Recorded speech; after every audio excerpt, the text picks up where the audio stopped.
कोई बुजुर्ग swimming pool में तैरते हुए पकड़े जाए, अबे ये क्या है, ये तो मौलवी नहीं है। मेरी वो स्विमिंग की वीडियो अपलोड की है किसी ने, मैंने नहीं कहा था किसी को अपलोड करने के, लेकिन जब अपलोड की तो मैं मना भी कर सकता था, मैंने मना भी नहीं किया, ना मैंने कहा कि अपलोड करो, ना मैंने कहा मना किया। लेकिन अपलोड हुई तो बहुत से लोगों के पॉजिटिव भी आया, बहुत से नेगेटिव है। अबे ये क्यों मौलवी है, ये क्या कर रहा है? मैंने कहा इसको रहने दो भाई, हमें भी गुस्सा आता है। मैंने कहा अब इसको लाइक करो ज्यादा से ज्यादा, जितने चैनल सबसे नशर करो। तुम्हें मौलवी तैरता हुआ बुरा क्यों लग रहा है, असल बात ये। और मैंने जो असल मेरी स्विमिंग की वीडियो वो मैंने अपलोड नहीं की है, ना मैंने बनाई है। ये तो वैसे ही हम इस्लामाबाद में, और इस्लामाबाद तैरने के लिए नहीं गया था भाई, मैं अपने किसी काम से गया था। किसी ने ये भी इतराज किया भाई ये इतनी दूर खर्चा करके फालतू वहां गए, कराची में नहीं है क्या? भाई हम कहे किसी और काम से थे, फ्री फोकट में हमें ऑफर थी। वो तो इस्लामाबाद का इतना महंगा होटल है, मैं तो वहां कभी भी पैसों से स्विमिंग नहीं करता, फ्री फोकट की ऑफर थी। हमने कहा चलो यार, फ्री में पाकिस्तानी आदमी फ्री काम कहां छोड़ता है। इतना महंगा होटल था, फजर के बाद हमने कहा चलो यार इसमें, तो वो वीडियो बना ली, और वो है भी 1.5-2 साल पुरानी। तो मेरी जो असल वीडियोस है ना, जो असल में अपलोड करनी चाहिए थी, वो 10-12 फुट की बुलंदी से छलांग और 14 फुट गहराई, उसमें हमने स्विमिंग की अल्हम्दुलिल्लाह। ठीक है, हम कोई स्विमिंग के बहुत मास्टर नहीं, इसमें भी टेक्निकल फॉल्ट है। तो असल तो वो अब सोच रहा हूं, वो अब जाऊं वहां पे बोलो भाई अब 14 फुट बहुत बुलंद है, वो 10 फुट से भी ज्यादा है, फट्टा लगा हुआ है। ये मैरीन एकेडमी का आपने नाम सुना होगा ना, बहरी, ये नेवल कॉलोनी की तरफ, यहाँ स्विमिंग पूल है, सुना है बंद हो गया, अगर खुला हुआ होगा तो वहां जाने का मेरा प्रोग्राम है। बोलूंगा वहां से छलांग मारूंगा, 14 फुट गहराई में सिक्का राइजुल वक्त निकाल के लाऊंगा। वहां हमने ऐसा ही करते थे, हम 14 फुट से छलांग मारते थे, 14 फुट उसकी मजीद गहराई है, वहां से सिक्का राइजुल वक्त निकाल के लाते थे। ये हमारा खेल होता था, हमने इस तरह से स्विमिंग थोड़ी बहुत टूटी फूटी सीखी है। खैर नहीं कर रहा, बेफिक्र रहें, ऐसे ही शोबाजी नहीं कर रहा। लेकिन ये बात याद रखो मेरे भाई, बुजुर्ग का ये मतलब, मैं तो वैसे बुजुर्ग नहीं हूं, मैं कभी नहीं कहता, लेकिन जो कोई मुझे अगर बिलफर्ज नेक समझ रहा है तो इसकी वजह से बुरा ना समझे, अल्लाह का वास्ता, कि ये तैर क्यों रहे हैं ये तैर क्यों रहे हैं, इसकी वजह से आप बुरा। ये तो शुगर है कमीज पहन के तैरा था मैं, अल्लाह का। किसी ने मुझे बताया हजरत शुगर करो, आप अगर कमीज उतार के, फिर तो आपकी ऐसी वाट लगनी थी। तो भाई नाव से लेके घुटने तक मर्द के लिए छुपाना जरूरी है, इससे ऊपर का एरिया नोगो एरिया नहीं है। ना ये उलमा के वकार के खिलाफ है तैरना, ना छलांग मारना, ना कोई वीडियो बनाना उलमा के वकार के खिलाफ है, और ना उस वीडियो का अपलोड हो जाना उलमा के वकार के खिलाफ। तो ये चीज भी दिमाग से निकालें कि पीर का जो ये तसव्वुर, बुजुर्ग का जो, हमारे हजरत कितने बड़े शेख थे, हजारों लोगों से उनको हिदायत मिली है, वो बाकायदा एक लाठी चलाने का फन जानते थे। ये आपने देखा होगा, ये जो जैपनीज है ना, इनके जो कराटे मास्टर ये ननचक्कू चलाते हैं, इस तरह वो इतनी स्पीड से डंडा घुमाते थे कि कोई पत्थर मारे तो लगता नहीं था उनको, इतनी स्पीड से, और बुढ़ापे में भी ये काम करते थे। उन्होंने बताया कि एक दफा मैं और भी दारुल कोरंगी के कुछ उलमा थे, हम इसी तरह बिन्नौट के वो लाठियां चला रहे थे और खेल रहे थे, बहुत एक्सरसाइज हो रही थी उसमें।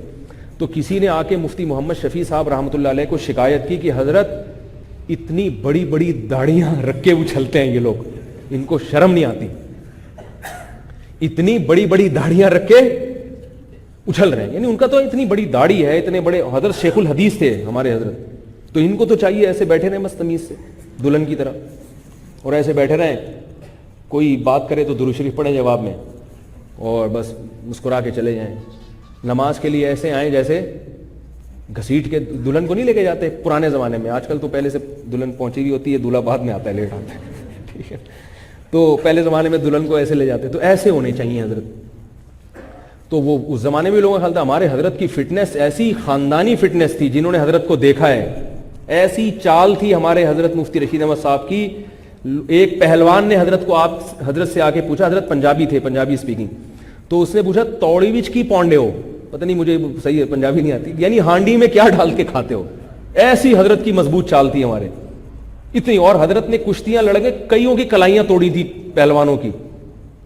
हम तो इतने ऐसे नहीं हैं, सही है ना, हजरत की तो फिटनेस ऐसी। तो ये ऐसी फिटनेस बैठे बैठे हो गई थी क्या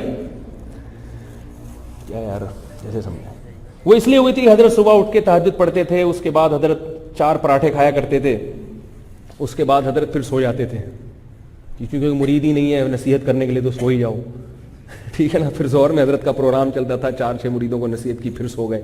फिर असर में पुलिस ने आके उठाया, नमाज पढ़ी, फिर सो गए। ظاہر ہے وہ ایکسرسائز کرتے تھے, اتنی زبردست ایکسرسائز, تو وہ ایکسرسائز کر رہے تھے اور وہ کھیل رہے تھے, تو اس میں چھلانگیں لگانی پڑتی ہیں. تو کسی نے آ کے حضرت مفتی محمد شفیع صاحب رحمۃ اللہ علیہ سے شکایت کی, کیونکہ حضرت مفتی محمد شفیع صاحب رحمۃ اللہ علیہ مفتی اعظم تھے پاکستان کے اور دارالعلوم فرنگی کے محتمم تھے, تو ہمارے حضرت انہی کے یعنی مدرسے میں استاد تھے. تو آ کے کہا کہ اتنی بڑی بڑی داڑیاں رکھ کے اچھل رہے ہیں. تو حضرت مفتی محمد شفیع صاحب نے فرمایا کہ داڑھی کا وزن تو میرے بھائی ایک چٹانک بھی نہیں ہوتا, داڑھی رکھ کے اچھلنا کوئی مشکل کام نہیں, چاہے اتنی بڑی ہو چاہے اتنی بڑی ہو. تو اس پہ طنز کیا حضرت نے نا اس طرح سے کہ کیا فضول سوال کر رہا ہے. تو مولویوں کا کوئی کام پبلک کو پسند, اگر یہ توندے نکال کے بیٹھے رہے نا تو پھر کہتے ہیں یہ دیکھو, اگر یہ بھاگ رہا ہو یار ان کو تو بزرگی نہیں ہے, یہ تیر رہا ہو تو اس پہ اعتراض ہے. تو یہ کوئی کانسیپٹ نہیں ہے. صحابہ کرام میں حضرت سلمہ ابن اکوع رضی اللہ تعالیٰ عنہ گھوڑے سے تیز دوڑتے تھے. ہمارے نبی صلی اللہ علیہ وسلم مدینہ منورہ میں ایک مرتبہ اطلاع ملی کہ کسی دشمن نے حملہ کیا, کوئی جاسوسی غلط خبر تھی. صحابی کہتے ہیں کہ آپ صلی اللہ علیہ, ابھی ہم سوچ ہی رہے تھے کہ ہم جائیں گھوڑے پہ بیٹھ کے ذرا تحقیق کریں, نبی صلی اللہ علیہ وسلم اچھل کے گھوڑے کی پشت پہ سوار ہوئے بغیر زین کے گھوڑا, اور اتنی تیز رفتاری سے آپ صلی اللہ علیہ وسلم دوڑ کر چکر لگا کر واپس آئے کہ صحابہ حیران تھے کہ اتنی پھرتی سے گھوڑے پر سوار ہونا آسان کام نہیں ہے. یہ کلفٹن والا گھوڑا نہیں, آپ سمجھ رہے کہ یہ جس کو وہ خود آپ پہ سوار ہو جائے, ایسے گھوڑے, اتنی تیز رفتار گھوڑے. تو آپ صلی اللہ علیہ وسلم اس پہ سوار ہو کے گئے ہیں اور چکر لگا کے اتنی جلدی واپس آئے کہ صحابہ دیکھ کے حیران ہو گئے. سلمہ ابن اکوع رضی اللہ تعالیٰ عنہ صحابی رسول تھے, گھوڑے سے تیز دوڑتے تھے. ایک دفعہ مال غنیمت کے یا نبی صلی اللہ علیہ وسلم کے گھوڑے تھے, کچھ بیت المال کا مال تھا, وہ کچھ لوگ لے کے بھاگ گئے, وہ گھوڑے پہ تھے, یہ پیچھے. یہ ابو داؤد کی حدیث ہے, سلمہ ابن اکوع جا کے نیزہ مارتے تھے ان کو اور کہتے ہیں خذھا وانا ابن الاکوع, یہ لے میں ہوں اکوع کا بیٹا. تو ضرور گھوڑے پر ہے تو بھاگ جائے گا, ایسے تیز. تو وہ تیز رفتار ایسے ہو گئے ہوں گے چلغوزے کھا کے, اور جو ہے وہ بیٹھے ہوئے ہیں, بس وہ لیٹے ہوئے ہیں, بس درود شریف پڑھ لیا. وہ بھی ضروری ہے, درود شریف پڑھنا بھی, عبادت کرنا بھی ضروری ہے. اللہ ہم سب کو اس کی بھی توفیق دے, بلکہ وہ زیادہ ضروری ہے, لیکن ساتھ ساتھ یہ بھی بولو بھائی ضروری ہے. وہ ایک چھوڑو واقعات آ رہے ہیں, بہت لمبا ہو جائے گا. تو اس کا بزرگی سے میں کوئی بزرگ نہیں ہوں, لیکن اس وجہ سے مجھے بزرگوں کی فہرست نہ نہیں. ویسے تو میں ویسے ہی نکلا ہوا ہوں, لیکن اس بیس پہ نہ نکالیں کہ یار آپ تیر کیوں رہے تھے, یہ بندہ ہی ٹھیک نہیں. ایک آدمی نے کہا یہ تقویٰ نہیں ہے اس میں, کمنٹ میں یہ بھی لکھا ہے اس میں تقویٰ نہیں ہے. اور تقوی کی وجہ کیا ہے؟ میں کہہ رہا ہوں کہ یار جب پبلک اتنی سی بات پہ نہیں چھوڑتی, اگر واقعی کسی غلطی میں مبتلا ہو گئے اور دیکھ لیا پھر کیا ہوگا؟ انسان ہے نا, انسان سے گناہ بھی تو ہو سکتا ہے, اللہ ہم سب کو بچائے. جبکہ عقائد کی کتابوں میں لکھا ہے کہ کسی نیک آدمی سے بھی گناہ ہو سکتا ہے. صحابہ سے نہیں ہوا, لیکن اللہ نے ان کو توبہ کی توفیق دی. یہ بھی لکھا ہے کسی بزرگ سے بھی ہو سکتا ہے. لہذا ایک آدھ دفعہ کسی سے گناہ ہو جائے تو اس سے بدگمان مت ہو, کیونکہ این ممکن ہے اللہ اس کو توبہ کی توفیق دے. پھر جو نیک لوگ ہیں ان سے اگر گناہ ہوتا ہے تو ان کی توبہ بھی ایسی تگڑی ہوتی ہے. صحابی سے زنا ہوا تھا تو نبی کے پاس آ کے کہا نا مجھے پتھروں سے مار کے ہلاک کریں, سزا دے, اور ہلاک کروایا اپنے آپ کو. تو اگر کوئی صحابی کے گناہ دیکھ کر کہے کہ یہ کیسے ہیں, بدگمان ہو جائے گا. ہم کیا کہیں گے, اس کے گناہ کو مت دیکھو, اس کی توبہ کو دیکھو. ہمارے استاذ کے پاس ایک شخص نے خط بھیجا, اصلاحی خط, لندن میں ہوتے ہیں, ان سے کہ ماضی میں کوئی گناہ ہو گیا جو لوگوں کو پتہ چل گیا. وہ کہتے ہیں میں اس گناہ پہ میں اتنا گڑ گڑایا, صدقہ خیرات کی, رو رو کے مجھے یقین ہو گیا کہ اللہ نے معاف کر دیا, مگر پبلک معاف کرنے کے لیے تیار نہیں ہے. انہوں نے خط لکھا, لوگ کہہ رہے ہیں وہی ہے نا,